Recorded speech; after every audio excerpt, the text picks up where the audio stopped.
Welcome to the World United. Welcome to the World United. Audrey Muliva. She's a speaker and digital wellness educator and empath. How do digital devices and social media affect you daily? Do you experience frustration, distraction, overload? A sense of digital overwhelm, maybe? Audrey is a thought leader, speaker on digital well-being and the future of connection. Certified as an educator by the Digital Wellness Institute and the founder of Net Health ING, she teaches healthy online habits to use digital devices and social media in a conscious, balanced, and humane way. Her vision is to make the online world the healthiest place for all of us, where we can tap into interconnected collaborations and make social peace our reality. Audrey develops workshops and programs educating our youth, teens and preteens, their parents and individuals who experience high sensitivity to digital devices and their use and social media experiences, bringing an online-offline balance to families, helping developing healthy digital habits and boundaries to get over online overwhelm, its cognitive overload, and stay connected online in a healthy manner. In 2020, Audrey co-authored 2 books, The New Earth Code Quest and Garden of Hope, written with aligned online connections aged 20 to 65 and over 5 different countries. Audrey is also a trained professional speaker and certified speakers coach by the Speakers Institute and is a leader of the South Australian Speakers Tribe. I welcome your presentation titled Digital Wellbeing for Empath, Digital Flourishing, an Introduction. Audrey Muliva, the virtual stage is yours. Welcome. Thank you for this beautiful bio, which I didn't realize was this long. But thank you. You've summarized a lot of what I do. And I'm going to go straight into the presentation by sharing my screen. Here it comes. Yeah, that's it. So, digital well-being for empaths.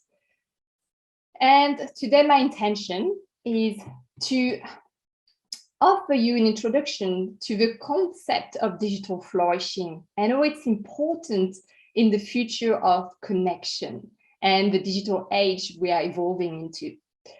And first, before I go further into this, just want to say, what is digital well-being exactly? The official definition from the Digital Wellness Institute is that it's the optimal state of health that brings personal fulfillment, interpersonal satisfaction to any individual using technology, So really, my summary of that is digital well-being is how to use digital technology in a beneficial way without compromising your health. So I'm going to explain as well why it's so important for empaths.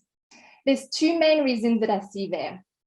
Empaths, and if you're joining this workshop, you're probably feeling that yourself. Empaths are highly sensitive people. So when it comes to dealing with digital technology, they're quite sensitive first to the technology itself. So anything to do with 5G and electromagnetic frequency, EMFs, they can become more sensitive, and it creates some physical issues for them and a sense of imbalance. But there's also an important aspect of why empath needs to have a really strong digital well-being. I do believe that as empath, we love being connected. And having this sensitivity to digital technology and be more sensitive to be overwhelmed, overloaded by it, we have a tendency to disconnect. which is really a shame because empath has so much to offer when it comes to using the online world to connect further and to bring their beautiful natural state of empathy and compassion to the interconnected world. So it's really important that they develop healthy digital habits. And I've done myself, I'm what I call emotional and intuitive empaths. And I've developed this program specifically to tackle what I've myself dealt with and been challenged with when it comes to connecting online and using digital technology. So I'm going to go now, I'm explaining what the digital flourishing is about. Well, it's a movement to empower individuals with strategy for mindful use of technology. And as you can see in the wheel here, there's 8 different pillars. Today, I'm not going to go through all of them. I've picked 3 that I believe are quite relevant for empaths. So we're going to go through the pillar of mental health and how mental health and emotional health are quite connected for empaths and what they can do when it comes to digital technology to avoid the negative effect. The relationship aspect. So empaths, as I said, love to be connected. So how can they enhance their relationship and avoid the trap of technology that can have a negative effect on their relationship? And finally, productivity. A lot of empaths I work with are online entrepreneurs. They have a message to share and everything. They want to use the online world to connect with more and share what they have to offer to this world. So it's really important that they are focused, intentional, and use the technology to be more focused and intentional, more productive, instead of letting the technology using them and affecting them. So let's start with mental health. So in the world at the moment, when we hear mental health and digital technology together in the same sentence, well, we hear more negative and positive. And yes, there are some risks for mental health using digital technology. And quite often, this is the state we find ourselves as empaths. Absolutely over it. We can't take it anymore. We can't absorb anymore of this bombardment of information that we absorb this energy from whatever we scroll into. And it's just like, it's just too much. It's just too much. So we can have this overwhelm of using the technology itself and the impact it has on our physical health with the electromagnetic aspect, this overwhelm of information bombardment, absorbing all this energy. And also an overwhelm of connection. We love connecting, but when it gets a little bit too big, when your online network is a bit too big, you can develop an empath guilt, wanted to reply straight away to people, and it just becomes too much. And the risk is having to disconnect and not being able to use that fabulous tool, and because our mental health has been so affected, our emotional health has been affected. So to get over this overwhelm, but to understand first what is really triggering it, there is on the society level what we call the always on culture. As I said, as empath, we have a bit of guilt when we see that someone has seen our message. We feel like we expected to reply straight away. We can develop a sense of guilt. We have to always be on to make sure that we keep these connections alive. And on a professional side as well, like there is a little bit of the expectation to be always connected and always being receptive and replying to emails at times that we're not supposed to be online. Finding that balance in a cultural way, the society has been built on technology, always been on, is really tricky. So there's another aspect of technology, digital technology, that can affect us positively or negatively. How we use social media. And that's what I focused on in my talk I did earlier today. And like anything, social media, like any technology, can be beneficial or not as beneficial and have an impact on the overall well-being. So I'm just going to go over 3 different aspects of social media use that has an impact, but it can have both impact. First, there's something we have a tendency to be conditioned into, which is negative bias. When we're online and people are commenting to our post, we have a tendency to focus on the negative comments and completely disregard all the flow of positive comments or positive influences we could scroll into as well. It's just we tend to focus on the negative, which is really impacting your emotional health and mental health. So there's another thing that happens a lot on social media, especially on a platform like Instagram, this social comparison aspect. I call it comparitisis because it is becoming a disease now, especially when it comes to our youth. They have this willingness to be as good as their peers. They're developing their ego. So at that state, they are striving to be better. But quite often, because we have a negative bias, the social comparison is what I call downwards. It's bringing us down. We are just pushing to be better and achieve a realistic view that has been portrayed on the social platform. However, there's also the other aspect of it. If we use social comparison as an upwards movement, we actually can be influenced in a really positive way to achieve better, to enhance ourselves from influences. And at the moment, the movement of influences can also be beneficial. We're connecting people who've never been access to before, and it can motivate us to bring the best of yourself and develop the best of ourselves. So that's important to see the both aspects. And finally, when it comes to social media use, there's two ways of using it that have a different beneficial or not as beneficial impact on our mental health. There is what I call the active use of social media. When we're involved, we're commenting, we're sharing posts, we are being intentionally there to connect and to interact and bring something forward. Then the contrary, being passive. Being passive is just clicking and scrolling through and being lost and getting down rabbit holes and wasting our time or energy, getting caught into this loop of watching Netflix that by default is looping us into keeping watching. It is really important not to get stuck in what is called doom scrolling. And this passive aspect overall has been proven to have a really detrimental effect on our mental health. So what I wanted to quickly share is to give an overview that yes, there definitely social media use and this always on culture we are currently into, it's quite complex. There's a lot of different factors. So when we hear just social media technology is bad for us, bad for mental health, it's a little bit more complex than that. And we have to always remember that it is not just about the negative aspect, but it's all consciously a decision as well. And there's a lot of correlation, but it's not just digital technology impacting your mental health. And it's been discovered that people who are quite balanced and who have a good mental health, when they go online, they connect further, it's really positive and it brings this momentum. But if they are in a state of depression or anything like that, when they connect online and spend too much time out there, it is actually amplifying the negative aspect of their mental health. So it's important to keep that in mind.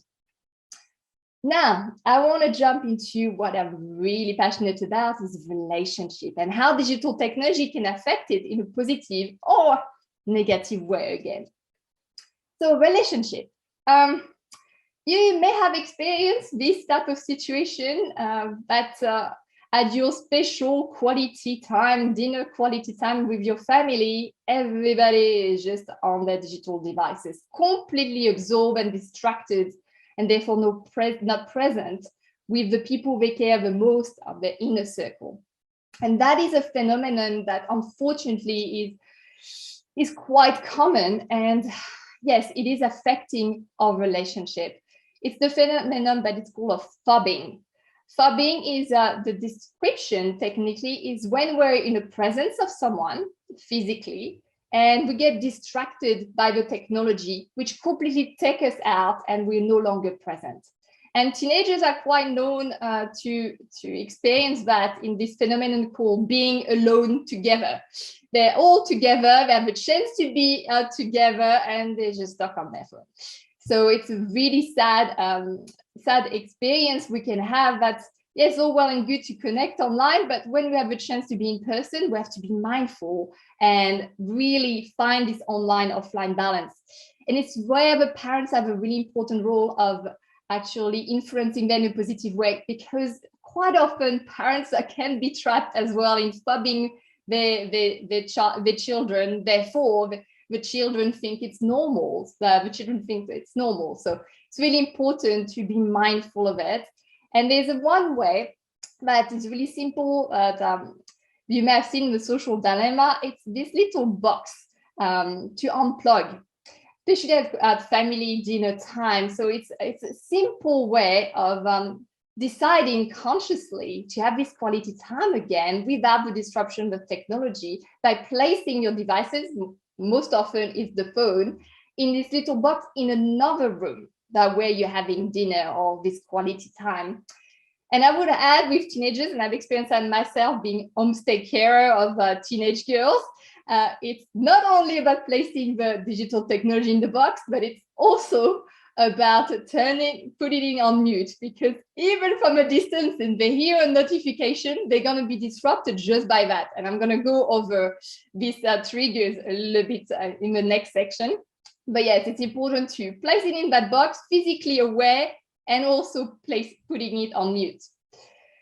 Another aspect of technology can have an impact on our relationship is something that is not always seen, but there's what we call an online social capital. So we can actually create social capital. So it's like this energy, like this, we all are human beings, we have these social needs. So it's important that we can use the online world to explore this social capital and connect with more people. And there's two ways that social media has been enabling that are a little bit different. So I just want to briefly explain by explaining which platform is used for what. So LinkedIn and Twitter, for example, is really increasing or bridging social capital, which is just not a really deep and strong connection, but it's just a way to collaborate and bridging and reaching out and exploring and creating an interest, following a journalist we like, and just being open and bridging out to the rest of the world. When a little bit differently, platforms like Facebook or Snapchat are really about bonding us together. It's really set up, especially Facebook group, to bring people on a specific topic in order they have a deeper connection. And quite often that's where they start, they connect there, and then they keep connected interpersonally with messages. So I just want briefly to explain that there's that social capital that happens online. And I wanted to a little bit take another aspect. We talk a lot as well about gaming and how it can be detrimental. But a lot of gamers, teenagers that we see, they're just stuck on their screen playing all the time. Yes, and again, that social needs. It has been a lot of studies have been done on gamers, and what actually brings them to be so absorbed in the gaming is because they are creating connection. There's all this chat, and especially the app called Discord, where teenagers play themselves and they connect with other players from all around the world. And that's what actually keeps them connected. They're actually creating a sense of belonging while they are gaming. And yes, not all of that is positive because it could create addiction. However, I just wanted to share a little story that I introduced in my talk, which is about Curry and Vegemite. Curry and Vegemite, it's actually their Instagram account, an Indian boy and an Australian girl, Surab and Anne, who met on online gaming. And they have been connecting from there for over 3 years on social media. They met offline. They have been engaged, and I will explain what's the rest of the story. But I just want to share a quick extract, a quick video of how they first connected and what prompted them to develop that relationship further from initially a gaming situation. So I'm just going to put the sound. Here it is. So that's the Instagram account, as I said. That's how we met. We started talking in the clan chat, and then that moved to WhatsApp. So a lot of them added me on WhatsApp so they could ask me for troops as I was a higher level player. So whenever like they needed troops, they'd just message me on WhatsApp. But when Saurabh added me, he didn't ask for troops. He wanted to talk, just he wanted to get to know me. So that was our starting. So what did prompt you to engage in a more personal conversation with Anne then? I'll be honest, it's more of a like, I wanted to know her, like, because she's from Australia. So definitely that's the first thing, I'll be honest, that catches us, because obviously if somebody is international, we're like, let's talk to her. But apart from that as well, she was quite nice. Like, she was not like, no, I can't give you troops. Small things, I would say, just as in like gesture, how you talk to people, thank you and everything, which was kind of missing in our group, to be honest. So I just wanted to share that little extract because I find it so beautiful that what prompted Saurabh to connect with her further, that he recognized for the way she was interacting on the chat, that she had this kindness, that she was more open, that she was sweet and kind, and he was also interested in knowing more about the foreigner of the group and the girl. But the fact is that it started that way, and just to give you where it's at now, because it's unfolding in the most beautiful way. They have had this long-term relationship for 7 years now, and the past 2 years have been really rough. But recently, Saurabh actually got granted a visa. So he will move with Anne in Melbourne really soon. So that's a beautiful end of the story, which is going to keep on unfolding. So yeah, that's what I wanted to share with you. And really, when it comes to relationship, it's all about the presence and the intention we bring forward. It's determining how a relationship will be affected in a positive or negative way. Again, being conscious of how we use the technology rather than letting it using us and destroying our relationship. We are halfway, so I just wanted to take a bit of a time to have a bit of a stretch because 45 minutes, it can be a little bit rough. So if you want to juggle off, get it off your chair and just stretch whatever way you want. I'm not going to tell you how to stretch. We all have a different way. It's just really important, and it's a good segue to the next part, because we have a tendency to stay on our chairs in front of a screen for so much that we forget the essential that movement brings creativity and focus. So when it comes to digital well-being, for empaths who want to bring more into this world, like they have to be conscious of their emotional health, their mental health, and how it impacts their relationship. And then be focused, intentional to be productive using this connection tool and digital technology for their benefits and for what they have to share in the world. So that's in the next part. We're going to talk about productivity. And productivity is a big segment. There's a lot of things we can do to increase our productivity. But in this case scenario, I want to share how technology helps us using technology in a more efficient and productive way. And at the moment, we're a little bit trapped what we call the attention economy. So our attention span is becoming a valuable commodity. They want to keep us hooked. Algorithms, unfortunately, are being created to keep us in the loop, to keep us potentially into these addictive patterns. And it's really important that we find ways to get out of that. But the funniest way is that we can use technology to make sure we don't get trapped by the technology. And that's what I'm going to talk about. So yes, just to give you an indication, like 7 years ago, our attention span was in average of 7 seconds. And these days, which 7 seconds is a goldfish, by the way, and now we're down to 3 seconds. So it's becoming quite alarming. And it's important that we have this awareness and we start implementing things, taking responsibility, while a lot of people are developing technology as well to preserve our attention span. And I'll give some example of that too. So here, first thing is really putting these steps in place, digital boundaries. Like we need to do that in order we can still enjoy being online. So here it is. The first one, as I said, is to be aware. And there's two things that I want to raise there for empaths. It's really important that they aware of the internal and external triggers and tracking their usage, especially using their phone. So I want to just, when it comes to the triggers, a really big part that I go and dive deeper when I take them paths into my digital well-being program.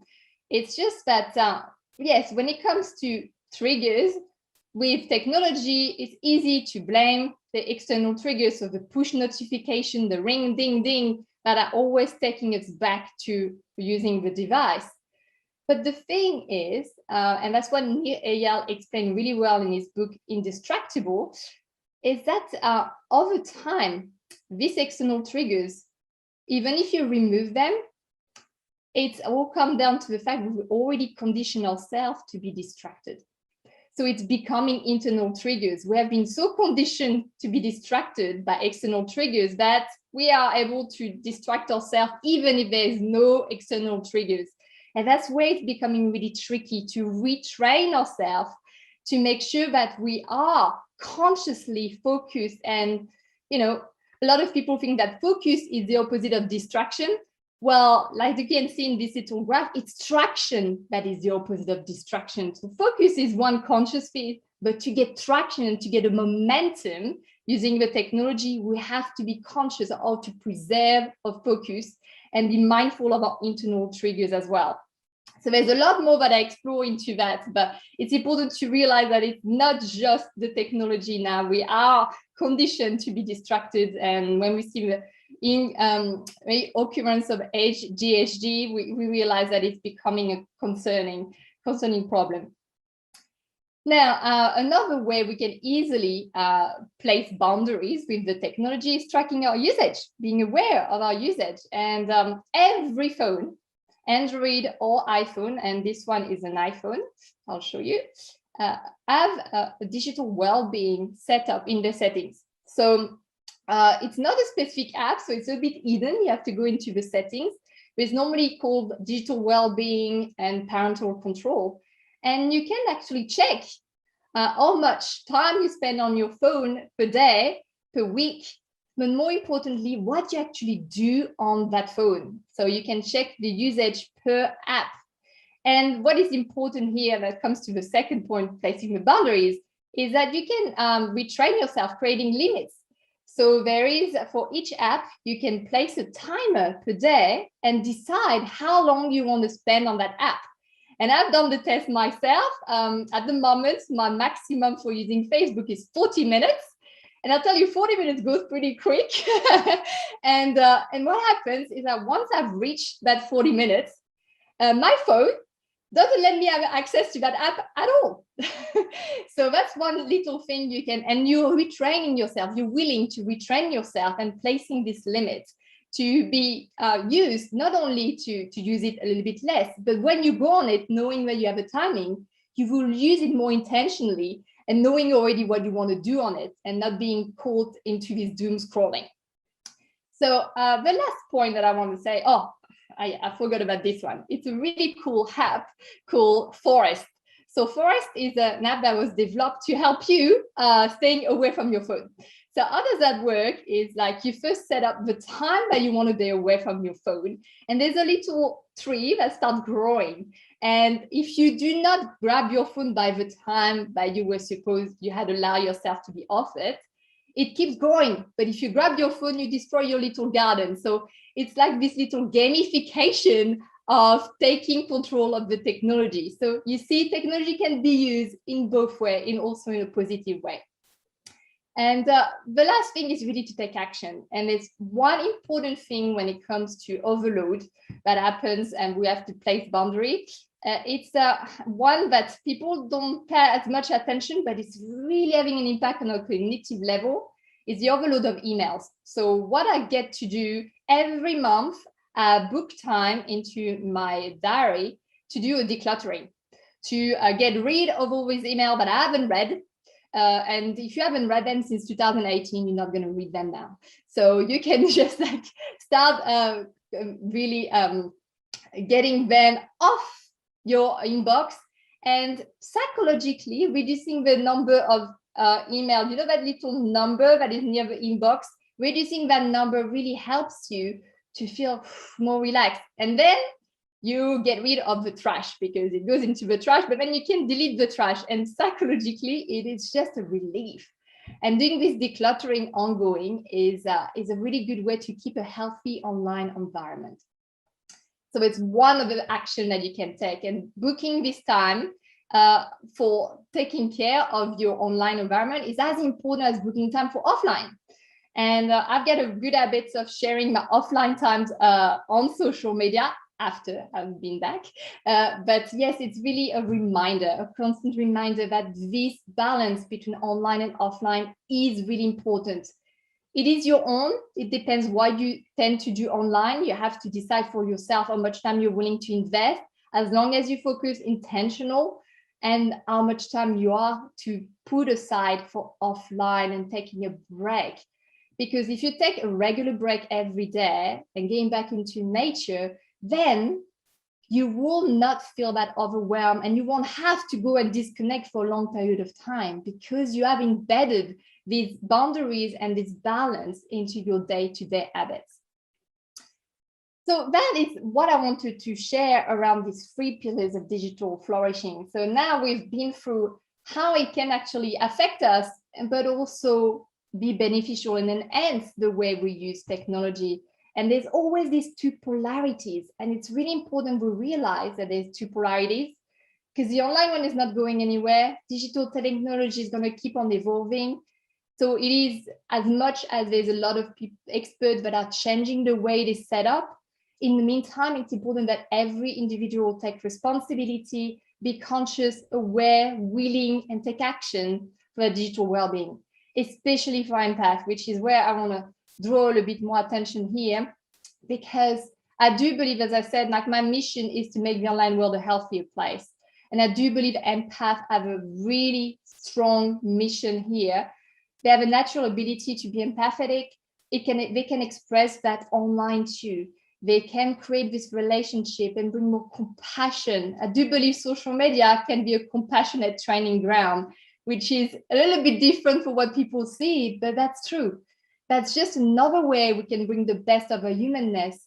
So it's important that empaths themselves are really aware and don't compromise their health, and be able to show up online, sharing their message, bringing their beautiful empathetic soul, and bring more compassion to this world starting online. So this is why I developed a really specific program that over 4 weeks I go through digital being specific for empaths, in order they can stay connected to contribute without compromising their health. So it is something that I'm running again in January. If people are interested, they can get in touch with me, have a little chat, make sure that it's really aligned to what they're looking for. And I would love to take them on this beautiful journey. But for today, I'll get another little thing I want to share, and just a term as well that you may not be fully aware of, this nomophobia. Nomophobia is actually a term that exists, and it's the fear of being without your phone. Yeah, it's one thing, and it's apparently 66% of the worldwide population get a level of nomophobia. So I've created a little test, which is a really quick test with 5-6 questions, where you can test your phone habits. So if you want to scan the QR code there, you can have access to the little test right away, just to see where you are. Because the first step is awareness. So you want to have an idea of where you are with your phone habits. So I thought that was good to give just here, just as a looping here. And yes, I probably didn't take the 45 minutes. I probably packed it more. But I'm happy to extend a little bit more some questions you may have on the presentation that I've done with the moderators, or if there's anything coming forward from the chat, I would be really happy to develop a bit more. That's it for today. Audrey, thank you so much. That was amazing. And yeah, I learned a lot of things that I did not realize, and a lot of terms like nomophobia. I will scan the code. And I like that you embedded in your message of balance and harmony in life, which is the movement we're in with this festival, is like that you emphasize it has to happen now. It's not something that happens when you're overwhelmed, when you've been online too much and you need to take a break. It's important to implement boundaries every day, and to, yeah, also like the fact that you brought the word compassion into it, like bringing compassion into your online presence and your online engagements. It's very helpful, especially for young people. Are you doing much work, like I know you're doing the workshop, are you doing other work one-on-one with parents and things like that as well? That's before I developed the one for empath, I was mainly doing digital parenting. So I had actually a program for parents of teenagers, and it was about role modeling healthy digital habits. And actually it's showing to parents that they may have actually some habits that they don't want to showcase to their teenagers, and also help them understanding the perception gap that there was between the way their teenagers are using it and how they're perceiving the online world comparing to their parents. So it was really bridging the two generations, and making sure that in both cases they can reconnect and have this online offline balance in their families. So I've done that, and I'm still doing work with schools as well, and making sure we can develop digital wellbeing program specifically when it comes to this comparative syndrome, which I talked in a bit more in my talk, like this aspect that teenagers have to compare themselves a little bit too much, is really impacting them, unfortunately, more negatively than the upwards social comparison that could be positive. So it's really retraining that and making them realize that reality can be distorted, but as well getting them to be aware of what they share, to be more truthful, more honest of what they share online, in order this fake reality that is unrealistic online can also start moving away from our online feed.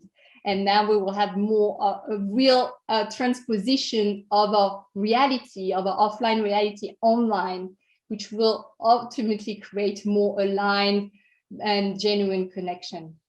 And that makes so much sense, because, especially you saying reconnecting the parents with the children, because some parents are very connected with friends, with nature, outdoorsy people, not on their devices so much, while their children in the new generations, they're on their devices all the time. And like you said, their reality is online. Their friends can be mainly online, and for you to help people, families, to reconnect, because I know from parents that are totally overwhelmed with the task of, how do I change that kind of behavior in my child? And probably because they lost the connection, because they're so far apart from where the young people are at compared to where they are at. Have you noticed that as well? Yes, I've noticed the main problem is that disconnection between the two generations. The digital technology is one aspect, and it's quite obvious for them, and it's quite often where they focus on, because it's taking them apart, this pubbing that I talked about, and how they're not present because the other person is on their digital device. So that's why they're facing on the digital technology. But in the background, it's this disconnection overall. The world is so different, and the perception that this Generation Z, the teenagers, preteens have of the world is completely different filters. And the parents even have more issues to comprehend where they're at, because they haven't evolved with the digital world the same way that the kids were born into it. So it's really important to bridge the perception as well, and also getting the teenagers to realize where the parents are coming from when it comes to digital technology, and getting the teenagers to help their parents and reconnecting them in the communication, like even getting certain parents playing online gaming with their teens. It's actually reconnecting that connection with digital technology in the background, but also reinitializing that conversation. And in order the teenagers can say, well, that's what I like about digital technology, but I understand that you don't see that being as good, and there's other things. So it's really recreating the conversation here. Yeah, and like you're saying, explaining to each other the benefits of being online, and the abilities to connect and create. compared to the benefits of being in nature, which some children or young people still or need to relearn. Usually when they're up to 5 years old, they're outside more and know that, but then it disappears. So yeah, the foundation of families to rebuild that's a beautiful work you're doing there. Very I'm beautiful. hoping the two will come together and I will be able to lead some empathic teenagers how to have the best digital habits, and they can just be the future of connection, the future of compassionate, empathetic expression of all the best of the humanness online. So that's really what I'm looking forward to. So yes. That's beautiful, Audrey. Thank you. I really enjoy your presentation as well, because I think that's, that struggle that we're living at the moment to keep this balance, and also, being empath, and even being empath or being, is the presence that we need to have this, the balance of this presence.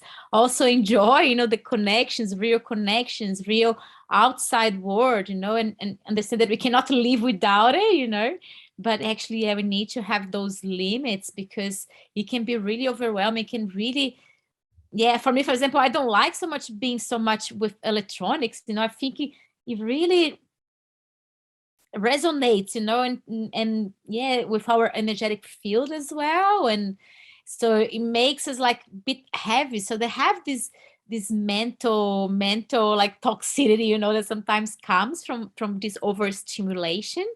So yeah, so I think the social life, is so much about this overstimulation. You have to do more and do things and be seen and all of that. And if you don't keep this balance, that can be really, really damaging for our mental health, emotional health, and even physical health. And it's present, it's very important. So thank you so much for your tips. It was very important too, because I struggle to have a 9-year-old boy, but it's very good that I can still keep the balance with him, because he still like being active and having his friends, and I can cut it out. If everyone here, everyone on their phone, and say nah. I still can do that, because it's still little, but I still hope but I soon, can pass it on something to him as from well. 13 years old onwards, it's become trickier. Yes. Yes, that I was gonna think, oh, so I hopefully that he's understanding something now, how important it is to have this balance. And I tell him everything. He's very aware child. Like, I don't keep any secrets from him. I tell everything, and then I hope that he can make good choices, when he's a bit older, and have these choices himself too. So hopefully. And there's guidance available. Digital well-being, digital wellness overall is becoming a movement. With that model that I explained, the digital flourishing, it's really with a mindful use of technology to flourish within the digital age. And it's something that we have to be conscious of. We have to be willing to embrace, while also bringing these boundaries. So it's just there's so much to explore. I had really difficulty to prepare the presentation, putting just a few things. There's so much to do, but yeah, definitely. And I see this, see this flourishing, and imagine like those teenagers, those young people, also stepping into it and make it like more positive, because I think that's what they need at the moment too, because at the moment sometimes, like you see like what they watch on TikTok, and like, oh my God. So if there is more, more inspiration, more good things, that can inspire them as well, it's great. That's what, is the flourishment. There is opportunity for good things too, definitely. And that's I would love to see like a lots of young people doing this projects in the future. And it's happening. I'm part of a project called Look Up, which is developing in a lot of different countries, started with the US, and it's really beautiful what is coming together. And the teenagers are the one taking the lead to show the rest of the youth about how, yes, they can use technology in a mindful way, as well as bring the best out there. So it's beautiful what's happening, and it's a pity that it's not yet portrayed as much. That's why I was really conscious to see both aspects, but really bringing more positivity, because if we do come online with negative kind of feelings about it, then unfortunately we know what happens. It's just like the That's negative right. get amplified. So we have to be mindful of how we approach it as well. Yes, on both ends, and it's all about this balance. It's all about comes to this balance that you do talk about. So that was great. Absolutely. And the awareness, Audrey, you brought that across so beautifully, you know, just to be aware of where we're at, what we're doing, and to communicate, especially re-engaging families, you know, because there might be an intergenerational gap regarding digital use and wellness with that goes with that. Yeah, Audrey, I want to thank you so much for coming on, for presenting and sharing your wisdom with us, and in linking into the movement of peace and harmony that starts, at home in our digital world as well. So I thank you very, very much, Audrey. Thank you. Thank you. And I'll just put this screen in the background if people want to connect further, because yes, I'm here for that too, bridging more connection. Yeah, and I hope you can join us at 3:30 for the closing on track 1. We invite all the speakers to come on and, you know, have a, you know, be all there together. Beautiful. I'm just going to escape. I've been online for a bit today, so I'm going to escape for outside before it starts raining over here. And yes, I will join you back later. Yeah. Thank you, Audrey. Thank you. Bye-bye. Bye.